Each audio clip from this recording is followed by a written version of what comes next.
Biz degan payg'ambarimiz Muhammad alayhissalomga tunji iymon keltirgan kishilar tursak, nima deb bizni qo'mondan qilmaydi degan bizga o'xshash hargiz bu o'yda bo'lmagan edi.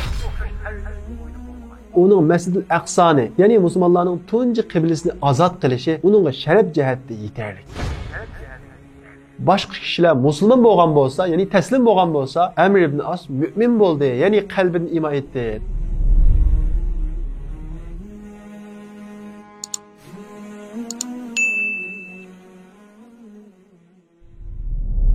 Biz bugün büyük siyasi dahi, vali, şundaqla Misr ve Kudus'un tuncu fatihi, büyük sahabe Amr ibn As bilan tanışıp çıkamız. Amr ibn As Müslüman buluşunun burulla Araplar arasında hili mekir ve akıl cihette misal keltirildiğin kişiydi. Şu devirde Arapların içinde Amr ibn As'dek bir dahi, bir siyasini yok deb qaralattı. Onun dadısı As ibn Vail, Peygamberimiz Muhammed aleyhisselam ve Müslümanlarına ait ağır düşmanlık kılgan müşriklerin kat başlarının birisiydi. Şu sebepten Amr ibn As'mı Peygamberimiz Muhammed aleyhisselam ve Müslümanlarına ait ağır ziyankeşliklerini kıldı. Hatta Mekke'de turuş imkaniyeti kalmagan, hamisi yok, aciz Müslümanlar Habestan'a kaçıp basımı ulanın keyinin qoğulap ekilişke Amr ibn As mesul buldu. Şundakla o Necaşi'ga bula yani bu Müslümanlar İsa hakkında ait ağır geplerini kıldı.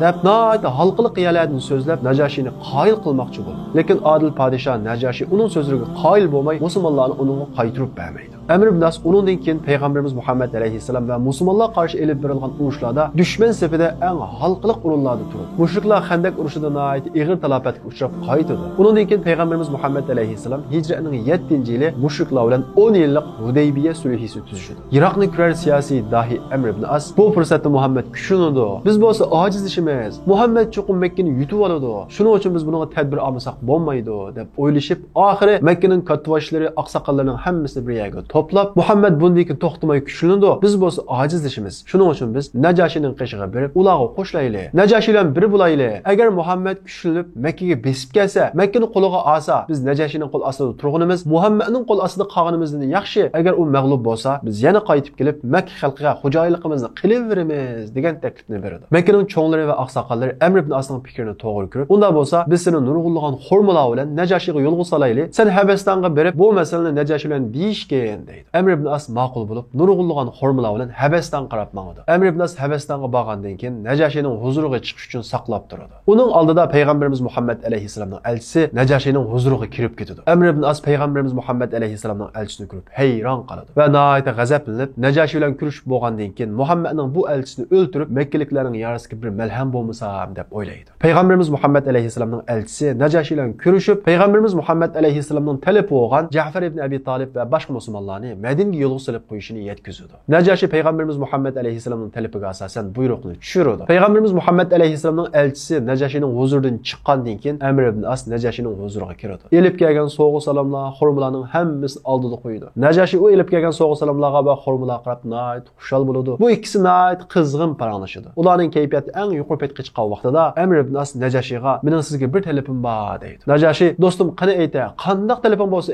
deydi. Amr ibn As "Boya sizning huzuringizdan chiqqan Muhammedning elchisini meni o'ltirishimga ruxsat qilsangiz" deydi. Necaşi bu gapni anglab nayt g'azablanib Amr ibn As'ning yuziga bir şapalaq uradi. Amr ibn As'ning burun eg'izlari qanab ketdi. Necaşi nayt g'azablanib Musaga o'xshash vahiy kelgan odamning elchisini mendan so'ravatamsa deydi. Amr ibn As Necaşi'ning bu gapini anglab cho'chib ketdi. Acaba biz oramizdan chiqqanligiga qaramay uni inkor qilsak, bu cho'ng bir podshoh uni payg'ambar deb qaramdigandi deb hayronlikqa tushadi. Va Muhammad Rasululloh payg'ambarmidi deb o'ylashga boshlaydi. Mana bu shundaq ba'zi bir shapalaq odamni g'aflat uyqusidan uyg'otadi. Amr ibn As "Ey podshoh oliylari, kechiring. Sizning bunchalik ochiqingizdan keldiganligini bilgan bo'lsam, bu gapni hargiz qilmagan bo'ladi. Siz Muhammadni Rasul Allohning payg'ambari deb qaramisiz" deydi. Necaşi "Ey Amr, gapimni angla. Muhammadga agash. Muhammad haqiqat ustida. U Musaga o'xshash o'ziga qarshi chiqqan kishilarning ustidan g'alaba qiladi, u ustunlikni egallaydi" deydi. Amr ibn As Necaşi'dek bir podshohning bu Peygamberimiz Muhammed aleyhisselamga iymon etganligini anglab nayt hayron qoladi. Shundaqla Peygamberimiz Muhammed aleyhisselam uning xiyolida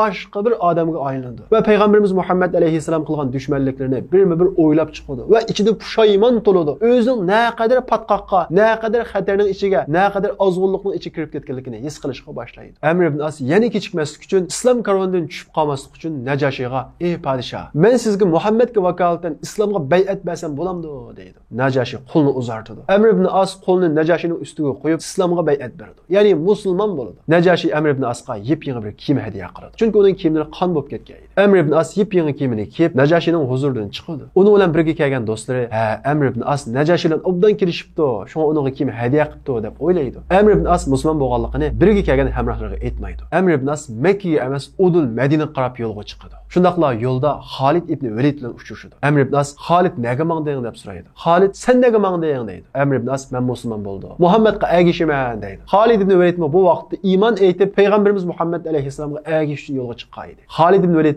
men musulmon bo'ldim deydi. Shunda qilib bu ikki yigit Madinaga yetib keladi. Payg'ambarimiz Muhammad alayhisalom u ikkisining musulmon holda kelganligini ko'rib nayt xursand bo'ladi va Makkaning jigarparlari kelibdi deb ularni nayt qizg'in qarshi oladi. Amr ibn As bo'lsa payg'ambarimiz Muhammad alayhisalomning chiroyiga qarayamaydi. Chunki u payg'ambarimiz Muhammad alayhisalomga nayt ig'ir dushmanliklarni qilgan. U beshini yerga sangalatgan holda payg'ambarimiz Muhammad alayhisalomning oldiga kelib bay'at qilish uchun qo'lni uzartdi. Payg'ambarimiz Muhammad alayhisalom uning qo'lini tanglaydi. Amr ibn As la ilaha illalloh Muhammadur Rasululloh Allohdan boshqa iloh yo'q, Muhammad Allohning elchisi deb shahodat aytdi. Shundaqla payg'ambarimiz Muhammad alayhisalomning tutgan qo'lini qo'yatmaydi. Rasululloh ey Amr sanim bo'ldi. Nima uchun qo'lini qo'yatmaysa deydi. Amr ibn As yig'ilgan holda ey Rasululloh mening bir talabim bor, bir shartim bor deydi. Rasululloh qani ayta deydi. Amr ibn As mening ilgirki gunohlarimning hammasi afu qilingan deydi. Payg'ambarimiz Muhammad alayhisalom ey Amr sen bilmamsan. Islom ilgirki gunohlarning hammasini yuydi. Sen hozir anangdan tug'ilgandek pok bo'lding deydi. Amr ibn As bu gapni anglab nayt yeniklab qoladi va nayt xursand bo'ladi. Lekin u shundaqdimi xeyli uzungacha payg'ambarimiz Muhammad alayhisalomning chiroyiga tikilib qariy olmaydi. Oradan ozroq o'tgandan keyin payg'ambarimiz Muhammad alayhisalom bir kuni Amr ibn Asga ey Amr urush kiyimlarini kiyib qilichini esib kel deydi. Amr ibn As urush kiyimlarini kiyib qilichini esib keladi. Payg'ambarimiz Muhammad alayhisalom men seni bundan keyin urushga bosh qilaman, qo'mondan qilaman. Alloh taolo sana urushda g'alaba ato qilib ko'p g'animat ato qilg'ay deydi. Amr ibn As ey Rasululloh men bu dinga mol dunyoni g'animatni ko'zlab kirmadim deydi. Payg'ambarimiz Muhammad alayhisalom buni bilma. Lekin sendek bir isil dana odamga haloldan bo'lgan ko'p mol dunyo obdan yarashidi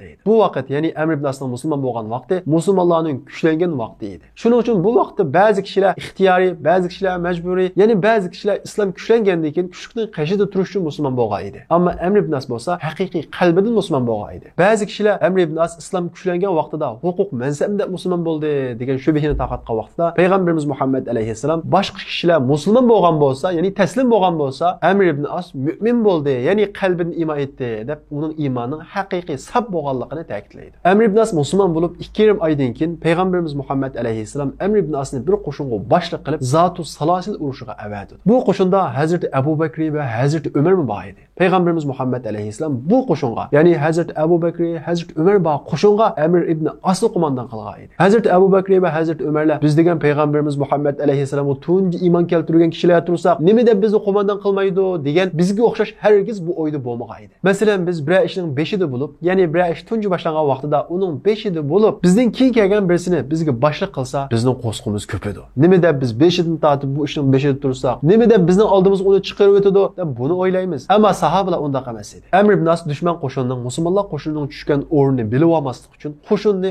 o't yiqishni cheklaydi. Havo nayt sovuq bo'lib, askarlar to'p ketadi. Hazrat Umarning nayt ochiq kelib, Hazrat Abu Bakrning qashiq kelib shikoyat qiladi. Qara askarlar to'p ketsa, Amr ibn As ularni o't yoqilib qo'ymadi deydi. Hazrat Abu Bakr ey Umar, payg'ambarimiz Muhammad alayhisalom bir narsani o'ylab uni bizga qo'mondan qildi. Shunga bizni uning itoat qilishimiz vojib deydi. Mana bu sahobalardagi o'zidan kim musulmon bo'lgan bo'lsa-mu, o'zidan kichik bo'lsa-mu itoat qilish tuyg'usi. Aytsa Amr ibn As at deganda ehtilom bo'lib qoladi. Havo nayt sovuq, yunay desa kasal bo'lib qilish ehtimoli bor. Buni ko'rgan Amr ibn As tayammum qiliblar namoz o'qiydi. Sahobalar bundan rozi bo'lmaydi. Amr ibn As bizga junub holatda namoz o'qib berdi deb ko'ngilda qattiq norozi bo'ladi. Va qaytgandan keyin payg'ambarimiz Muhammad alayhisalomga buni shikoyat qiladi. Payg'ambarimiz Muhammad alayhisalom Amr ibn Asni chaqirib kelib, "Ey Amr, sen qo'shiniga junub holatda namoz o'qib berdingmi?" deydi. Amr ibn As, "Ey Rasululloh, u vaqtda havo nayt sovuq edi. Yunay desam kasal bo'lib qolish ehtimolim bor edi. Alloh taolo Qur'on Karimda "Va la tuhliku anfusakum" o'zinglarni halokatga tashlamanglar degan tursa, shuning asosan men tayammum qildim deydi. Payg'ambarimiz Muhammad alayhisalom Amr ibn Asning javobini anglagandan keyin kulib ketadi va Amr ibn As to'g'ri qildi deydi. Amr ibn As ana shundaq zirakligini, siyosatdagi dahiyligini islom uchun xizmat qildirish uchun butun kuch bilan tirishadi. Payg'ambarimiz Muhammad alayhisalom uningdagi dahiy xos qobiliyatini ko'rgandan keyin uni ummonga vali qiladi. Payg'ambarimiz Muhammad alayhisalomning vafotidan keyin Amr ibn As Hazrat Abu Bakrning qo'shinining qo'mondoni bo'lib, murtadlar urushiga qatnashib, nihoyat qahramonliklarni ko'rsatdi. Uningdan keyin Hazrat Abu Bakr Amr ibn Asni Shamni fath qilish uchun tayyorlagan 4 cho'ng qo'shinning birining qo'mondoni qiladi. Shundaqla u 3000 kishilik qo'shin, keyin yordam kelgan 4000 kishilik qo'shin, jami 7000 kishilik qo'shinning qo'mondoni bo'ladi. Xolid ibn Valid Iroqda Fars qo'shinlarini mag'lub qilgandan keyin qo'shinni boshlab Shamga keladi va bu yerda Amr ibn Asning qo'shini bilan birlikda Yarmuk urushiga qatnashadi. Yarmuk urushida Amr ibn As, Xolid ibn Valid va Abu Ubayda qatorliq bu 3 qo'mondonning qo'mondonligi ostida Rum qo'shini o'ngishli mag'lub bo'lib, Iordaniya, Sham va Liviya qatorliq Shamning nurg'unlagan qismlari ozod qilinadi. Urushda Xolid ibn Validning harbiy taktikasi nihoyat yuqori o'rinda turadi. Amr ibn Asning bo'lsa siyosiy taktiklari nihoyat yuqori o'rinda turadi. Uningdan keyin Hazrat Umar ibn Xattobning davrida Amr ibn As Shamning Falastin qismini ozod qilish uchun otlanadi va G'azza, Sebastiya, Nablus, Amwas va Qudusni ozod qilib, islomdagi tunji Masjidul Aqsoni fath qilgan Fatih degan sharafga erishadi. Amr ibn Asning eng chong tuhfalaridan birisi bo'lsa, Fir'avn yurti bo'lgan Misrni fath qilishi. Amr ibn As Falastinni fath qilib bo'lgandan keyin Misrni fath qilish uchun 4000 kishilik qo'shin bilan otlanadi. Hazrat Umar ibn Xattob Misrga urush echish yoki ochmaslik masalasida cho'ng sahobalar bilan maslahatlashib, hozircha asosni puxtalash, cho'ng urushga hozircha kirmaslik degan qarorni chiqaradi. Va Amr ibn Asqa, agar sen hozir Misrning chegarasiga kirib bo'lgan bo'lsang, yo'lingga davom qil, urush qil. Agar sen Misrning chegarasiga kirmagan bo'lsang, keyiniga qayt degan xatni yozib avatadi. Elchi noyat tezlikda xatni Amr ibn Asning qishiga elib keladi. Bu vaqtda bo'lsa Amr ibn As qo'shinni boshlab bo'lgan edi. Amr ibn As noyat zirak odam bo'lg'achqa, xatni nima deyilganligini oldin farz qilib oladi va xatni ochmay Misrning chegarasiga kirib bo'lgandan keyin hamda xatni qilinglar deydi. Xatni ochqudak bo'lsa, Misrning chegarasiga kirib bo'lgan bo'lsang, yo'lingni davom qil. Misrning chegarasining sirtida bo'lgan bo'lsang, keyiniga qayt degan edi. Amr ibn As qishidagilardan biz hozir nada deydi. Ular hozir biz Misrning chegarasi ichida deydi. Amr ibn As unda bo'lsa mu'minlarning amiri buyurgandek yo'limizga davom qilaylik deb urushga otlanadi. Amr ibn As Misrni fath qilish uchun nihoyat keng ko'lamli urush qo'zg'aydi. Lekin Misr qo'rg'onlari nihoyat mustahkam edi. Amr ibn As shuncha tirishgan bo'lsa-mu, u qo'rg'onlardan eshanmaydi. Amr ibn As Umar ibn Xattobdan yordamchi qo'shin avatishni talab qiladi. Umar ibn Xattob yordamchi qo'shin avatadi. Shunday qilib Amr ibn As Misrni 3 yilda fath qiladi. Ya'ni Amr ibn As milodiy 640-yili Misrni fath qilib sepillarining ishkini echib Misrga kirgandan keyin Rimliklarning zulmiga tuyib ketgan Misr xalqi, ya'ni Qibtilar Amr ibn Asni nihoyat qizg'in qarshi oladi. Amr ibn As Misrni fath qilgandan keyin hozirgi Qohira shahrini, ya'ni ayni davrdagi Pustat shahrini qurib chiqadi va Qohiraga Masjidi Amr ibn As, ya'ni Amr ibn As masjidini bino qiladi. Bu masjid hali ham mavjud. Shundaqla dengizdan Suvesh qonunini ochadi. Amr ibn Asning musulmon bo'lishini ilgirki hayoti islomga o'chmanlik qilish, islomga dushmanlik qilish bilan o'tgan bo'lsa-mu, lekin uning musulmon bo'lgandan keyingi hayotida qo'lga keltirgan natijalari, fathilari, islom jug'rafiyasiga qo'shgan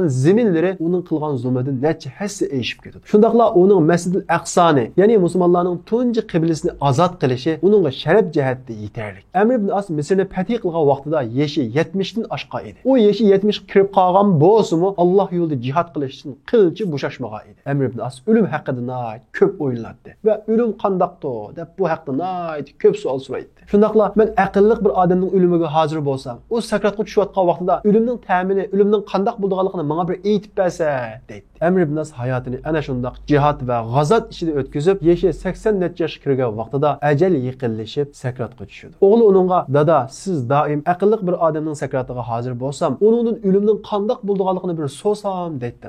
"Mana hozir aqlliq odam shu, siz o'lim qandoq bo'ldi ekan, menga supatlab bering" deydi. Amr ibn As holi qolmagan holda, "Ey o'g'lim, o'lim supatlashtimmi büyük ekan, supatligini bo'lmaydi ekan. Shu topda mening his qilganim, bo'ynimga ig'ir bir tog'ni elib qo'ygandek, nafsim qistab xuddi yengnining tushkidan nafaslanayotgandek, shundaqla bu havo sessiq zaharlik kelyotidi" deydi. "Kullu nafsin za'iqatul maut." Her bir can mana mushundaq o'limning ta'minini tatiydi. Siz va men o'limning ta'minini tatiymiz. Payg'ambarimiz Muhammad alayhissalom o'limning eng yengili qilich bilan yuzini urganga barobar keladi deydi. Allah Teala hammamizning o'limini oson qilsin. Shunda qilib islom dahiysi, valisi va Qudusning fatihi Amr ibn As milodiy 663-yili 88 yoshida Misrda vafot topdi. Allah Teala Amr ibn Asga rahmat qilsin. Oramizdan Amr ibn Asdek dahiylarni chiqarib bersin va bizga Amr ibn Asdek aql, dono fikr va uchuq zehn ato qilsin. Sahobalar izidin chaqnagan izzat nuri